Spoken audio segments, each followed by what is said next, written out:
torta de abóbora e um bolo. Bom, deixa eu descer lá embaixo. E pronto.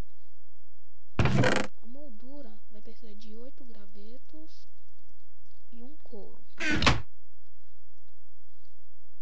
Façam desse jeito assim, ó.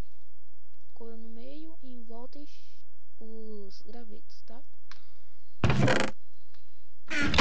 A torta de abóbora vai precisar de uma cabeça de abóbora, um ovo e um açúcar. Coloca a cabeça de abóbora ali, o ovo aqui e o açúcar aqui. Pronto. O bolo, vocês vão precisar de 3 baldes de leite, 2 açúcares e um ovo e 3 trigo. Bom, vocês colocam o balde de leite aqui,